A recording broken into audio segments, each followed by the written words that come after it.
Hello everybody, welcome to the third server-side chat of this year. My name is JP. I'm a consultant here at WAES, also a guild leader here. I would like to thank you WAES for sponsoring the foods, the beers, the sodas, and for providing the space for us tonight. Tonight Daniel is going to talk about be happy with infrastructure as code, say goodbye to YAML.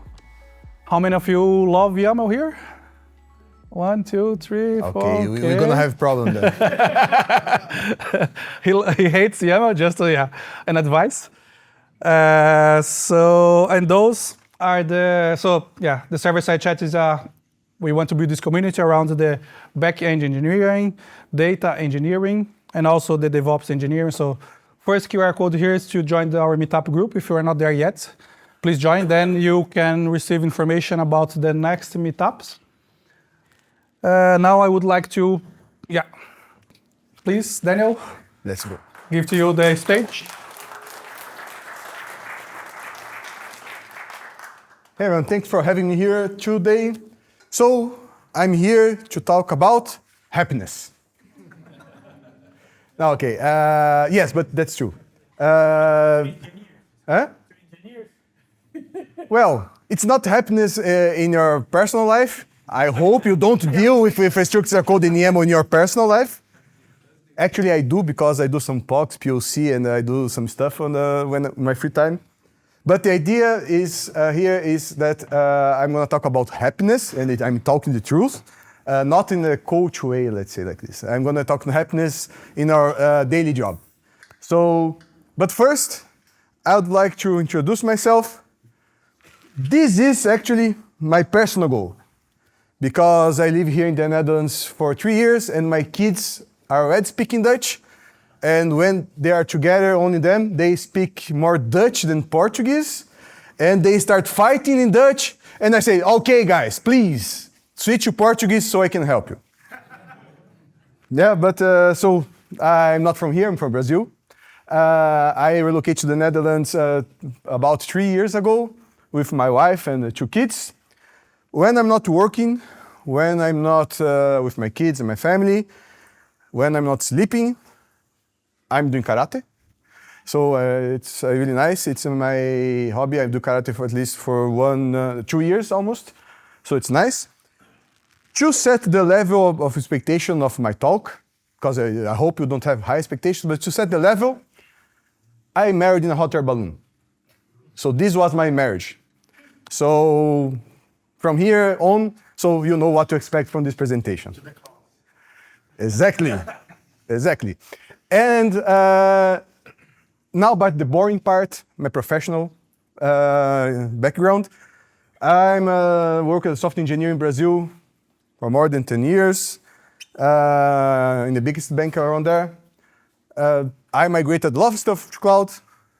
I manage a lot of pipelines, and I did it a lot with code and with developers as well. So then I came here to the Netherlands. I still did a lot of cloud. I still did a lot of pipelines, infrastructure code, and also deal with developers. And now I'm at Jumbo, the supermarket, and I'm still dealing with cloud, still dealing with developers, and still dealing with infrastructure as a code. Mostly with C#, .NET, then TypeScript, JavaScript, no Java. Yeah, now that's my next question. Please raise your hands. Who is a developer? Okay, I need to be careful with my jokes. Nice. Okay, I think there are 2 people that are not developers. You are what? Platform engineer, cloud engineers? Yes. DevOps engineers? Nice. Okay, I need to be careful with my jokes then. But if you want to reach me for some reason after today, you can reach on LinkedIn. I write some stuff on Medium as well. And maybe here next I write more in Portuguese, but you can use the translation. So let's go for it. Who here write or wrote infrastructure as a code? Nice. Almost half of the people, nice. Who liked it? Okay. There are some people, not only one, who like it. I'm going to be honest.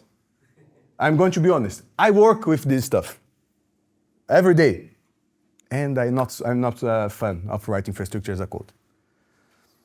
Yeah, that's true. But that's good that you have the majority of the audience as developer, because I believe, so DevOps engineers, please don't be offended. It's my personal opinion. It's just about naming. I don't believe in DevOps engineer. I believe in cloud engineer, platform engineer, the name. I don't believe in the name of DevOps engineer. Because DevOps, for me, is to allow the developers to be autonomous, to be independent, to do what they need to do, when they need to do.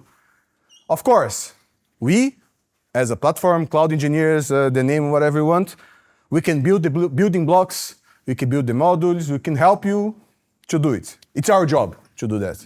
So my job is to make the developers happy. But I believe that the developer should write your infrastructure as a code and should be owner of the whole process with the support of the other areas, of course. But I'm sure that the people said that it's not, they don't like to write infrastructure as a code, it's because of the YAML. That's right? No? No? Okay. So, if you don't write it because of the YAML, it's because of JSON. Yeah? Okay. So, if it's not the JSON, it's because of the HCL. Okay. But now I'm going to speak serious. YAML, JSON, HCL, doesn't matter, actually. The thing is, how this language work to make you happy, to make it easy. Did you try to make an if in Terraform? How? With an if, or with an inline. With an inline, and sometimes you need to put 0, 1. Yeah. There is no if. The count. The count, there is no if. That's the problem. There is no if in Terraform. Why? In Bicep, okay, I don't like Bicep at all. But in Bicep, there is if. The other infrastructure code too. But there is no if in HCL. Then, if you need to deploy one service or not to deploy, depending on some conditions, you need to do a lot of workaround to it. And it's okay because it's a declarative language. Declarative? Yes. It's okay. It should be like this. But if you get complex stuff, you are done. Really. So what if we could use a programming language to manage infrastructure as a code? Now, I see all the developers turning to this or that. I know for sure. Just a fun fact. Those images were generated with Bing artificial intelligence, and I was shaking my head when I generated this image, so that's why they are bold. So I asked, bold, chubby, glasses, beard. I don't know why I did this, but I did. And in both images, there is a penguin. I don't know why, but I agree that Linux is good. So that's nice. But now I'm going to speak serious again. The problem is not I'm going to use programming language to do that because it's fancy, or because it's different, or because a guy in Eindhoven in a service chat said that it's nice. I've been working with developers for almost 20 years. I worked with really good developers. I think I was a good developer as well. But I worked with really good developers. I work with really good developers. And every time that they need to switch context to something that they are not familiar, they get stuck. They get stuck. How can I deploy a resource using Terraform just in a certain aspect? So if it's this region, I deploy. If it's this region, I don't deploy. Terraform, it's not a programming language. They don't know. And it's okay, because it's not their specialty. But they need to do it. And again, I believe that developers need to know how to do it. So this is why, when you use something that you are more comfortable with, it's going to be easier. You're going to be happier. I hope. And what if we reduce the code complexity for complex infrastructure? This would be nice as well, right? Getting things less complex, even for that infrastructure that is complex. I know now the developers not only will be happy, they will be giving a round of applause to me. Because, of course, we say microservices, we say whatever, should be small, but we still have complex infrastructure. Nowadays, applications are complex. They have queues, they have regions, they have multi-cloud, that I don't believe. They have a lot of stuff, but they are complex, and we need to deal with it. But now, what if we could unit test our infrastructure as a code? Now, I'm sure that the developers won't only applause with wiser glasses. I'm sure. Because I'm shifting to left, now the DevOps part will be happy. I'm shifting to left, the infrastructure is a code problem. I'm discovering stuff before deploying, not after and having an incident if it's production. Right? I'm shortening the feedback cycle.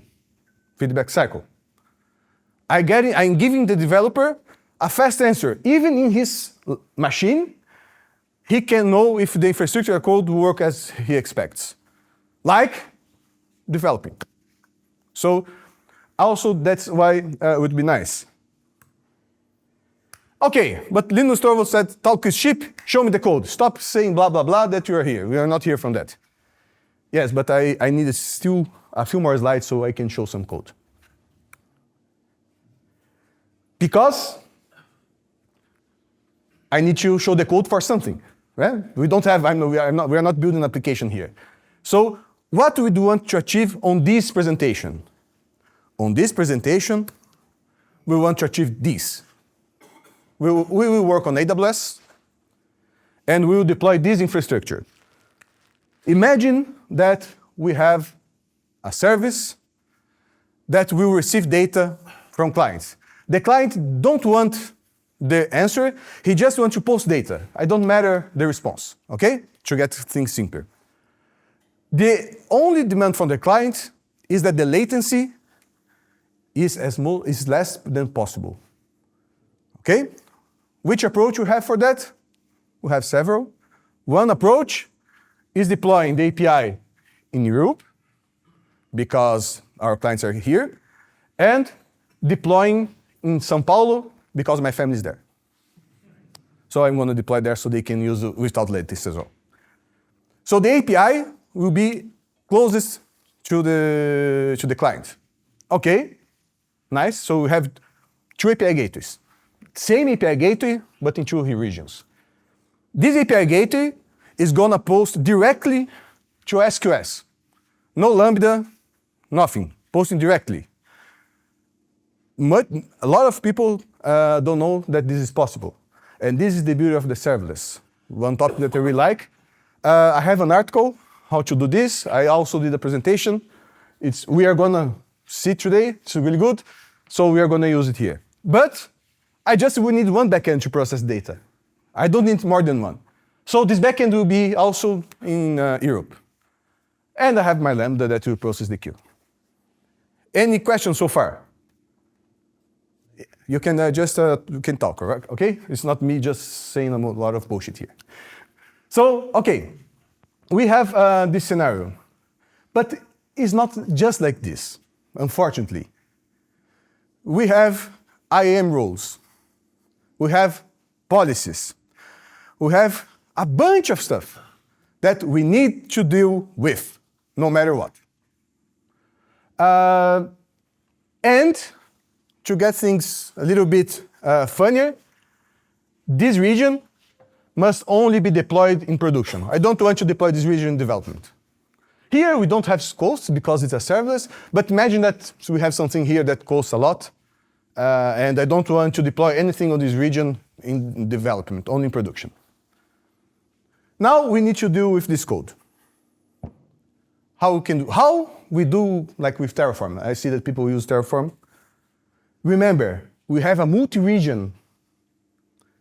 With multi-region, and we have to give permission to this API gateway, that is one region, to post something SQS that was provisioned to Terraform as well in another region.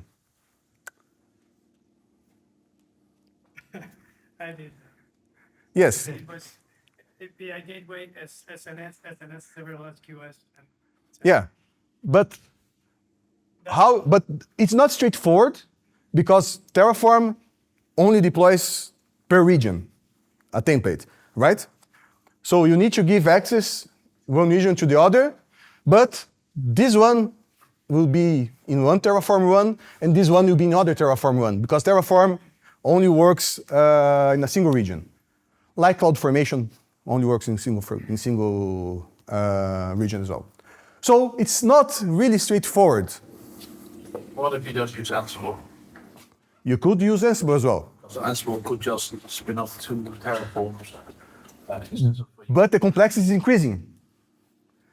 You have a Terraform, you have Ansible. Yes, it's a trade-off. It's always a trade-off. And it's using a configuration manager to configure stuff. Yes, And there's also a programming language you can use, program with. exactly. It's a trade-off. It's a trade-off. But now, I want that my Java developer do that. Straight away. So, how can we do it? How will we achieve that? Make all my developers do this kind of stuff. Who heard or who uses AWS CDK? I did. Yes. So AWS CDK is abstraction for CloudFormation, right? You have a SDK, and this SDK will get your favorite programming language and translate it to YAML, unfortunately. But you don't have to deal with it. It's gonna do for you. So the CDK, it's an abstraction. Who is gonna deploy on AWS actually is CloudFormation.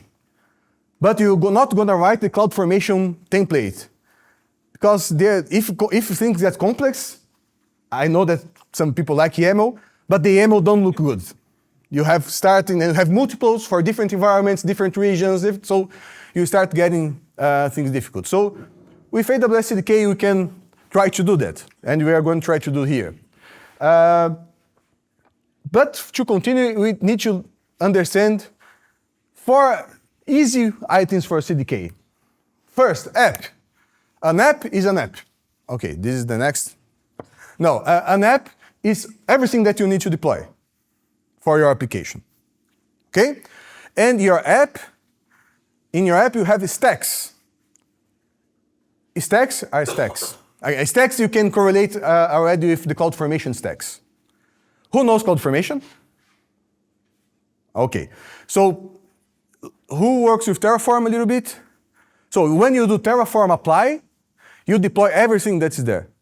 When you have a stack, you're going to deploy everything that's there. You can't divide half of a stack. So it's going to do all the stack for you. So you're going to deploy. It's a unit of deployment. And in the stack, you have constructs. They are the building blocks. You can say that an S3 is a construct, Lambda function is a construct, an EC2 can be a construct, right? So these 3 things, and one other thing is the CDK lifecycle. So when you have your code and you write CDK deploy and press enter, several steps are done. We are not going over all of them, but the one that I want to mention is synthesize. What the synthesize step does, he's going to get everything that's already constructed, prepared, and validated, because this is one thing that's nice. AWS CDK already validates a lot for you without going to CloudFormation. And it translates your programming code to the YAML, get all of your artifacts, and send to CloudFormation. So this is the step that I want to do, the translation step, because we are going to see a little bit in it. Okay, demo time, and demo gods help us because live coding is always tricky. Yes? So let's start with this one. This file is the beginning. Actually, let's start. So who knows a little bit of Node.js? Little bit, yeah? So this is a Node.js project. We have tsconfig because TypeScript, package, etc. Jest because we have unit test. But we have this file here. This is a CDK configuration. We have two main stuff here. The app, that's where we are going to do all the steps that we saw, and it's pointed to CDK demo. And then context. Context are variables that will be imported into your CDK project. It has its ounce, but we can add it. We can have different files for different environments if you want. Okay? So we see that this app is actually calling this one, CDK demo. How do I close it? Yes. So what is happening here? I'm creating a CDK app. Remember the app? So I'm creating it. Then I'm instantiating this class, and then I'm saying deploy. Sometimes, or most of times, we don't do this. I'm going to explain what we do and why I did this on this place. Sometimes we do only this code here, right? So why I did that? Because here we have one region that I don't want to deploy. And if, let me come here. If we come to our solution, I need to divide my infrastructure in stacks. So I'll have more than one stack. So I'll have one stack here that will be my backend service, my processing service, and I have one other stack that will be deployed here and here.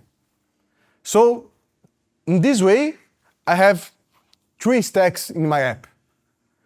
But one stack will not be deployed. So, and I would like to test this, actually, unit test, to see if the code's correct. So that's why I'm here. So going to code, what's happening around here? Configuration. It's possible to validate configuration in all infrastructure as a code language. But here you can validate configuration as you want with programming. So if I receive, because the context that I mentioned can be passed as a command line as well. That's what I'm going to do here. I can validate here. So let me try to hide some stuff from here. So I'm getting the context environment. I'm putting it to enum, and this is one thing that's already an advantage, because if you need to do if or the count in Terraform, you need to use strings. You don't have enum. Then you can make a typo. Then you're screwed. Here I'm using an enum, enumerator. It's gonna never be wrong. So you are eliminating one of the problems that I had a lot in the past. So this configuration I'm getting, I'm putting an enum, and I'm checking. If I'm unable to put in an enum, it's because it doesn't exist there. So it's undefined TypeScript stuff. Other than that, I will return the enum, the environment to that enum. So this is something that you usually can't do it in other infrastructure as a language, infrastructure as a code languages. And that's why I like so much, because I can already set, and I can validate, format, everything before going to deployment. It's on my machine. I can test and do stuff on my machine. I don't need to even be connected to the internet. So that's nice. So I'm getting as a string because I need to use as a string in the next step. Then I'm creating some sort of configurations that are necessary for a CDK, saying which AWS region, which AWS account. I'm using different regions, and so I need to say CDK that I'm doing that, or CloudFormation. And I'm setting the environment because it depends on the value to deploy or not to deploy stuff. Then I said that my backend region is Europe. I said the other region is São Paulo. And then here I start with the stacks. So first, I'm going to deploy or to generate the template for my processing server stack. That's the part with the Lambda, etc. Then it's going to return here, and I'm going to deploy one API gateway. Which region? In the backend region. And if environment is prod, I will deploy in the other region, the same stack. Now it's a personal opinion. Much easier to do this, easier to read, easier to understand, in a developer perspective as well, than other languages. I can just say, if prod, deploy, done. And I can unit test that. So this is my app. Two stacks, but one stack I'm deploying twice if needed. Okay? So now let's check the stack. So let's start with this stack. So this stack should contain queue and Lambda function. So this is mandatory. So there are some things that are mandatory. I don't have time today to go all for it, but the scope, that will be the application, the name, and that configuration that has environment, etc. And I'm using the construct. You remember that I said that SQS, a Lambda, could be a construct. But the fun part of the AWS CDK is that we have a huge community using it with the AWS support.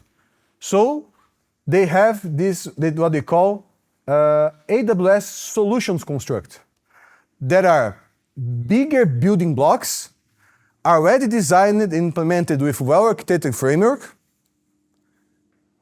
to do stuff for you. Like I do in my daily job, I build Terraform modules for developers can use it. It's the same. They built already a lot of stuff for the whole community use. So they have a bunch of stuff. And when I say they have a bunch of stuff, it is because they have a bunch of stuff. Really. So if you need an IoT Lambda, it's here. If you need AWS IoT Kinetic Streams here. If you need a Fargate, if you need, so they have a lot of stuff already built in a well-architected framework. So that's nice. And I'm using the SQS to Lambda, a construct created by the community that will generate for me everything that is needed to have a SQS being triggering a Lambda function. So you can see here, I only define the name.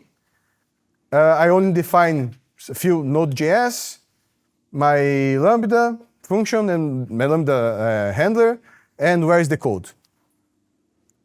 Then it's done. It will be deployed, everything. And I will show what is everything, because they care about that letter queues, they care about roles, they care about policies. It's already everything there.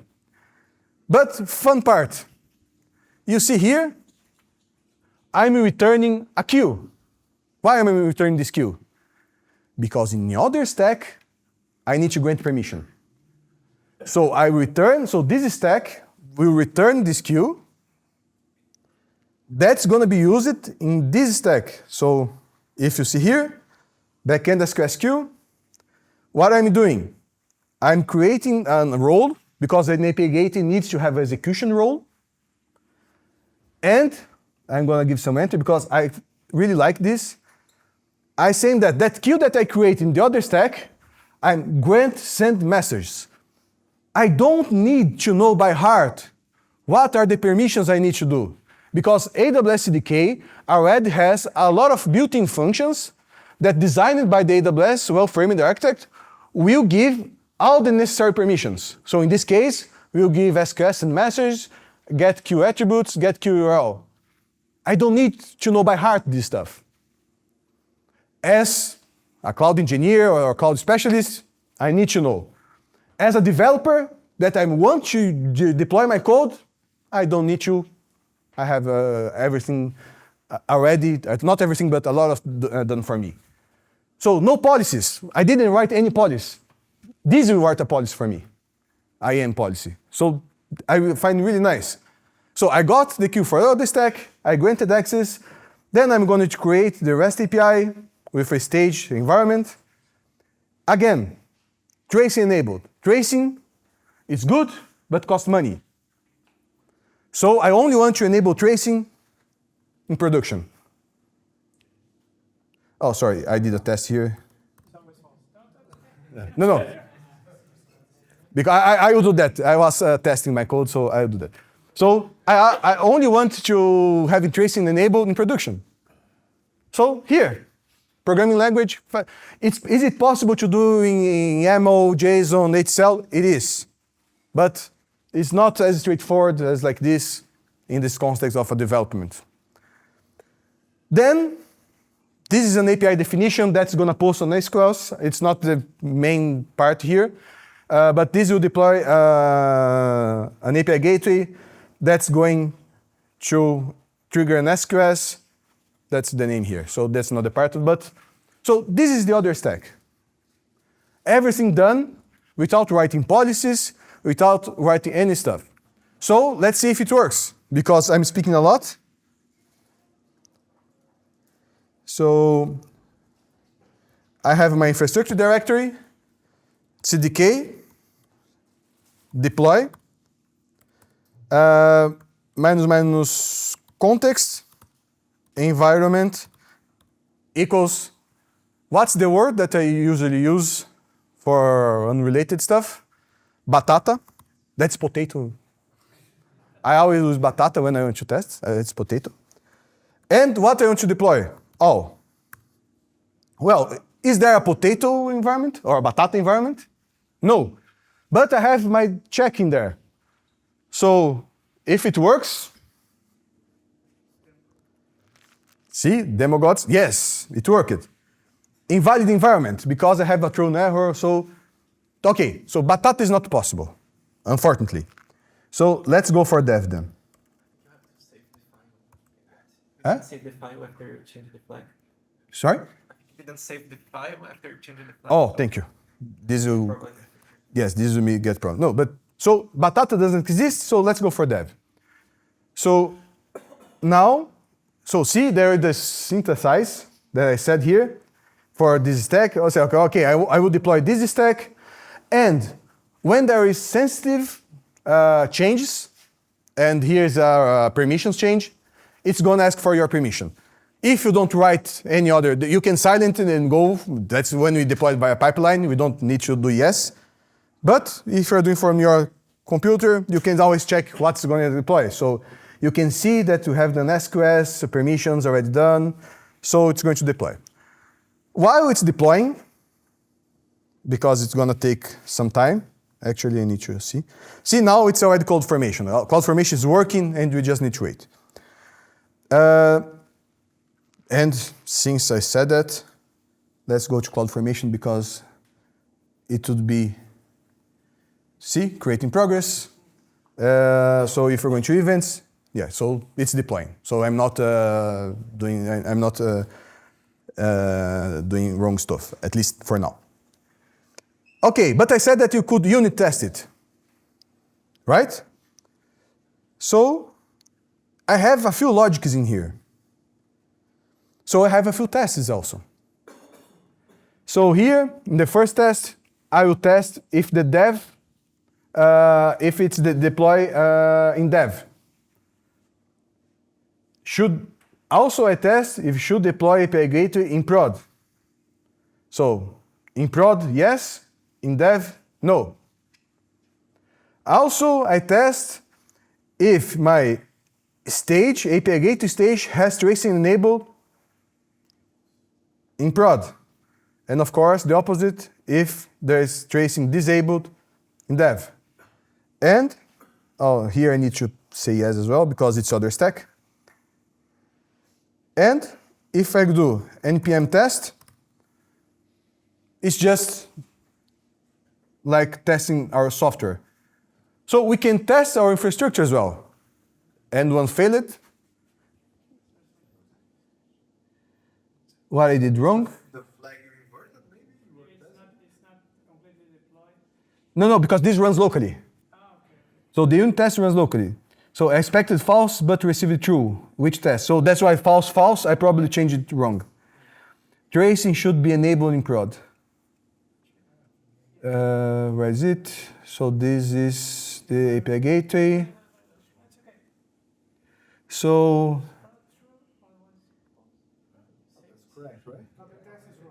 the test is wrong. Exactly, because I test that as well. So let's say that I want to invert, because I don't like to change tests. Tests should be right. Yeah? So let's say that I did some change in the code. Yeah? So tests usually is right. We don't change existing tests, hopefully. So if I unit test again, hopefully it's going to be passing. Now one failed only. The other test now failed because I tested false, false, like was there. So, but see, it works. It's work on your machine, the test, or it's not working, but it works on the test in your machine. And this is the most important. We are shifting to left. I'm just giving the answer you need now. I don't need to deploy in the end and you wait for it. And since you are talking deployment, the deployment has finished. So I should have an API gateway here. Yes, I have. I should have a dev. Yes, I have a dev stage. X-tracing is disconnected because what was false, false. That's okay. But I'm going to get this one, and I'm going to postman. Always batata. So what I'm going to post? Batata. See, it works. What is this? So this is my SQS return. So you see, send message result, message ID, sequence number, because I'm posting to SQS and the SQS is responding and passing to the API gateway. We could change that, but for this, we don't change. For this. So how can I see that works? So we should have a Lambda function. We do have this one. So if I'm going to monitor, view CloudWatch, logs, I have a log here, 9:11, I need to finish my presentation, and batata. So I deployed, I'm not going to deploy the prod one because of the time, but it works, I promise that it works. You can, the if there, it guarantees that it works. So we can do infrastructure as a code in a way that developers are already used to it. And it's everything in IDE. So in IDE you can see the documentation, you can go, it's easier to go for it. So why I want to increase the developer experience? Because I'm a good guy? No, I'm a bad guy. I'm a really bad guy. Actually, of course, I want to make developers happier. Well, I said that this presentation is about happiness in the beginning. But also my client happiness. Not only the developer happiness. So all the DevOps part, infrastructure as a code, pipelines, are tools that we use to improve our service. If you don't think what you do is complex enough to have in CDK and adjust a YAML, it's going to work, go for it. But if you think that you have an infrastructure as a code and your developers would be beneficial for them to use it. Because the idea to have a good developer experience is to increase the deployment frequency. Because I want to do small stuff and ship to production as most quick as I can. Because literally time is money. Time to market is important. I need to deliver a new feature yesterday. And I don't want to lose time dealing with restrictions as a code problem and see something that I don't actually is my expertise. So that's why also we should do it. Not because I'm a good guy. Because if I unit test, it's possible to do integration tests as well with CDK. If I do my testing, my changing failure rate will be decrease. And again, my customers will be happier.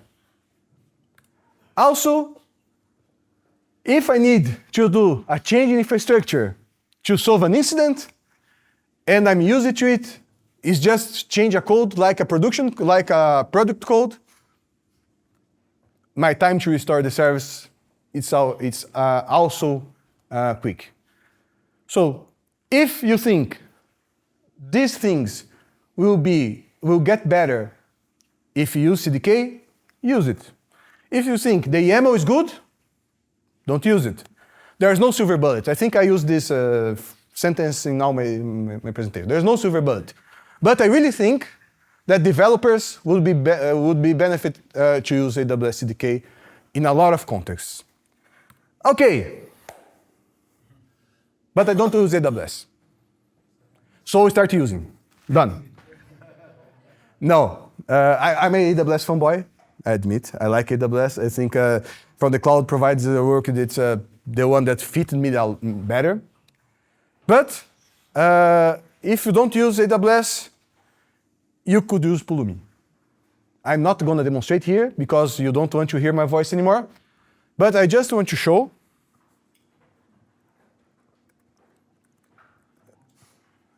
I hope everything is okay on there. Oh, let me just get the link here. I just want to show that how it works. So, looks like pretty the same. You create your resource group, something from Azure. You create your storage account. Where? In this resource group. Yeah. And you export to be used somewhere else. So you also can use it with Azure, Pulumi. Just be aware, Pulumi has the Pulumi Cloud that they provide a lot of service. I don't know, I don't use, never use it. This is Pulumi SDK. That is open source. Okay? So you can deploy stack, Pulumi app. You're gonna ask you for stuff. So same thing. And that's it. So Pulumi, it's also an alternative. And also you can use TypeScript, Java. I don't know why someone used Java. No, just kidding. I need to do at least one joke with Java, sorry. But you can use Java, .NET, Go, TypeScript, JavaScript, etc. also with Pulumi. PHP? No. Well, come on. I did a lot of PHP in the past. Okay, but this is it. I'd like to thank you very much to handling me here. And that's it. Any questions? Yeah.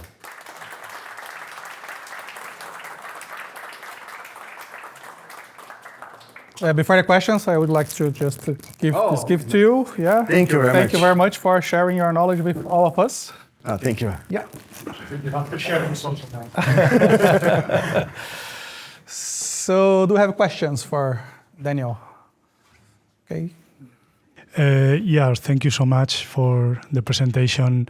I did know Pulumi, but the CDK, I never saw it before, so it's good to see it too. What I wanted to ask is, what if you have now a lot of Terraform and you want to start using the CDK or Pulumi? Can you start using it for individual things and little by little migrate, or you need to migrate everything in one go? I will try not to use the word depends, but it's difficult. But actually, if your pipeline, I think if you don't want to have a lot of work, depends a lot on how your pipeline is built. So you need to, if you use a Terraform, everything in one state, all of the state will need to be migrated. It will be difficult to have. You can import stuff. It's not an easy job. Pulumi has some tools to import stuff. AWS CDK, I think they have as well to import already existing stuff. But you need to go small. But the small is as much your state. Otherwise, you need to remove from your state. Then things can be messy. State Terraform, dealing with State Terraform directly can be messy. So be careful. But yes, you can. All right, and just one more quickly, because now Terraform has like reverse Terraform, like you do something manually and then you can import it. State, yeah. Is it possible with the CDK or with Pulumi? Pulumi, yes. Yeah. Pulumi, yes, because I was reading. I'm not a Pulumi expert, but I was reading about it to study a bit more. Pulumi, yes. I'm almost sure CDK, yes, but I can't guarantee. Yeah. Can Pulumi be used on a private cloud? Sorry? Can Pulumi be used on a private cloud? Yes. Pulumi can be used on a private cloud. Agnostic. It's cloud agnostic. Okay. Pulumi can be used on some cloud. No, I don't think so because. So now it's the question. So I'm going to answer it again because it's wrong. No, it cannot. And why? How it works? It's like Terraform, right? People say that Terraform is declarative. And by declarative, that they say that you describe, that you work only with the declaration of your stuff. But what Terraform does, it gets your input, convert kind of your order to API calls, and then start calling APIs. This is not imperative anymore. That's why I say imperative, declarative infrastructure as a code is difficult. If your private cloud has APIs, maybe you can build a plugin for that. But for now, Pulumi works with only public clouds because they need to call API to deploy, like Terraform. So unfortunately, I don't think so. I've basically heard you talk mainly about using configuration management in a different way. Yep. What's the advantage of doing it this way over using other configuration management solutions like Ansible or any of the myriad of other ones that already are there? This is more about personal experience and personal belief. I'm going to go for another context. I organized recently a hackathon that I didn't call hackathon. I call other name. I don't remember anymore. But whatever. That I need to deploy several AWS accounts. And in these AWS accounts, I need to deploy a lot of stuff. And depending on the size of the team, depending on the stuff of the team, I have to do different stuff. I tried to start with Terraform or other stuff. But I need to do a lot of scripts around, shell scripts and other scripts, because there's a lot of logic. If team has 2 members, do that. If team has 3 members, do that. If team... So, for me, being everything in one place keeps the complexity lower. Also, other example. I also need, now when I was doing integration of with Splunk, with Splunk, we need to create new tokens to be used. And these tokens was being generated using Terraform because Splunk has a Terraform provider. And then I need to get this token, sensitive information, and I need to give to the user. So I had an opportunity to use our in-house secret sharer. Then I need to get this token created by Terraform and send to an API for this secret sharing. How you do this with Terraform? I did with Terraform. I needed to create a new resource. I need to create a bash script. So see, now I need to know bash and need to know Terraform. So using a programming language, that's what I said. So for complex stuff, using a programming language keeps the complexity lower. That's what I believe. Yeah, my question was specific about, like, for example, Ansible, which uses Python, which means you have a programming language. Yes. And it's designed for exactly this type of work. So that's why I'm asking. And yeah, for Ansible, but then one thing, I didn't work with Ansible so much. Maybe Ansible could be nice, but if it could solve your problem you just mentioned, it can solve it as well as your solution. Yeah. So it's just a matter of it's which just the other solution. way. It's just because the developer already knows Java, he can use something that he already knows. He doesn't need to learn Python. So I think it's always a trade-off. Yeah. Yeah, my question is not a question, but Terraform also has a CDK. Have you used that also? And apparently it's also for AWS and for Azure. What are your thoughts on that? I saw that there is a Terraform for CDK. I didn't use it. What I use it is a Terraform with some. That's really nice. But the Terraform for CDK, I didn't use it yet. I need to try. Okay. More questions? Nope. No? Then please, more applause for Daniel. Thank you very much. Thank you very much. Before going to have more beers and stuff, so just invite you again for the next server-side chat. So it's going to be on November 7th. So you can subscribe already. And then you'll receive about which topic is going to be and who is going to be presenting here. And maybe it can be you presenting here. So if you have a nice talk, you can talk to the organizers in the meetup group. So just send a message to us. It's easy to reach us there. So yeah. Thank you very much for being here again. I hope you enjoyed the talk, the pizza and the beers, and let's have more beer and talk more. Thank you very much.